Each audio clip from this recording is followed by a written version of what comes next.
the Oakland County child killer. Known as the babysitter, this unidentified serial killer is known to have murdered at least 4 children, possibly more, between 1976 and 1977. 2 boys and 2 girls went missing from their Oakland County communities, northwest of Detroit, Michigan, and all were found dead within 19 days. Their bodies were disposed of in similar ways and in clear public view. Strangulation and shotguns were used to kill the children, several of whom were sexually assaulted before they were murdered. Most of the children disappeared on their way to a specific location. One victim, a 12-year-old girl, allegedly had plans to run away on her bike. The autopsy of another, an 11-year-old boy named Timothy King who disappeared one night after going to a drugstore to buy candy, provided perhaps the most disturbing detail of his final hours. In a desperate plea to get their son back, the parents of King turned to the media. His mother wrote an op-ed expressing hope for his return and the promise of his favorite food, Kentucky Fried Chicken. After the boy's body was found in a ditch, a coroner determined the cause of death was strangulation, but also found that the young boy had eaten KFC before his death. A task force was formed to find the killer, and several suspects were identified. They included a man who called himself Alan, and who admitted in a letter sent to the task force's psychiatrist that he had scouted out children with his roommate, the killer he called Frank. The psychiatrist was able to get the mysterious writer to agree to meet after confirming the alleged accomplice would get immunity, but Alan never showed up for their meeting. In 1978, the task force disbanded. The killer remains unidentified, although internet sleuths have a number of theories about the killings. The unusual deaths of the Jamison family. The bodies of this family of 3 were discovered 4 years after they were reported missing on October 8, 2009. Bobby Jamison, Sherilyn Jamison, and their daughter Madison Jamison disappeared from their truck while on a trip to buy land outside their hometown of Eufaula, Oklahoma.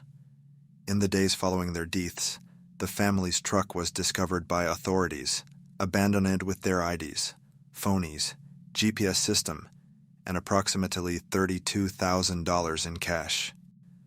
Their dog was also found in the vehicle, malnourished after days of being left in the truck without food or water. In November 2013, the remains of 2 adults and 1 child, eventually confirmed as the Jamison family, were found by hunters around 3 miles from where their pickup was left. Many theories have been floated about the circumstances behind the family's mysterious disappearance. Some believed they faked their deaths, committed group suicide, or were killed by a violent cult. Due to the couple's odd behavior around the time they vanished, others believed that a drug deal had gone wrong. According to some, Bobby's father was involved, as he and his son were in a bitter lawsuit at the time. The creepiest theory included a pastor, a confession, and a book. The Jamisons had at one point told their pastor there were spirits in their home, and that they had consulted the Satanic Bible to rid the house of them. When authorities searched their property following the initial disappearance, there was a shipping container with messages such as, "3 cats killed to date, by people in this area. Witches don't like their black cat killer" written on it. The voice on the line. Dorothy Scott was a 32-year-old single mother who had taken up karate and considered buying a handgun after getting repeated anonymous calls from a stalker in 1980. The caller would profess everything from how much he loved her to unutterable and horrific violence, sprinkling in details about her day-to-day life that he could only know if he was following her. One May evening in 1980, after taking a coworker to the hospital, Scott left to pull her car around. Her coworkers soon after watched her car speed away from the parking lot without stopping. Several hours later, and 10 miles away from where she was last seen, her car appeared in an alley on fire, with no trace of Scott. A week after her disappearance, Scott's mother received a call from the same voice that had been haunting her daughter. He asked, "Are you related to Dorothy Scott?" When Scott's mother responded yes, the caller stated, he said, "I've got her." Similar ominous calls continued, each time the voice admitting he had her. At one point, Scott's abductor even called a radio station to confess details about Dorothy's last night that hadn't been released to the press, while also claiming, "I killed Dorothy Scott, she was my love." 4 years later, in April 1984, the calls stopped abruptly. In August of that year, Scott's remains were found by a construction worker in some brush. A week after the bones were identified, Scott's mother got 2 more disturbing calls. The caller asked, "Is Dorothy home?" The 2009 Taconic Parkway crash. On July 26, 2009 at 9:30 a.m., Diane Schuler left the Hunter Lake Campground in Parksville, New York with her young son and daughter and her brother's 3 daughters. Not long after their departure, Diane stopped at a McDonald's, then at a gas station. She called her brother around 11:30 a.m. about traffic.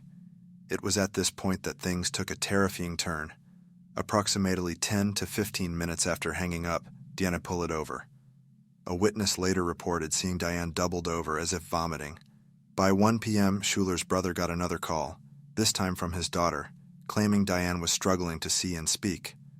Her brother reportedly begged Diane to stay off the road and wait for help, but Diane kept driving.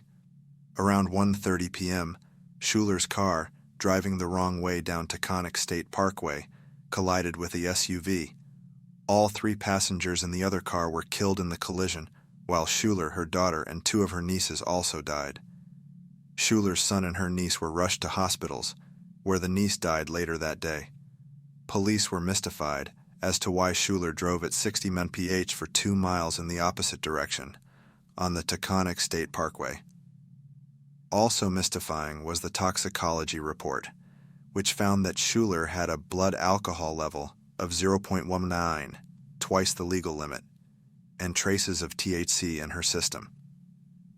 Numerous witnesses who had interacted with Diane earlier that morning, from the owner of the campground to a gas station employee, maintained that Diane appeared sober. Even the lone survivor of the crash, Schuler's son, could only describe what happened as "Mommy's head hurt, Mommy couldn't see." If you enjoy the video, leave a comment, and don't forget to subscribe. And if you want to support us, share it to your bestie.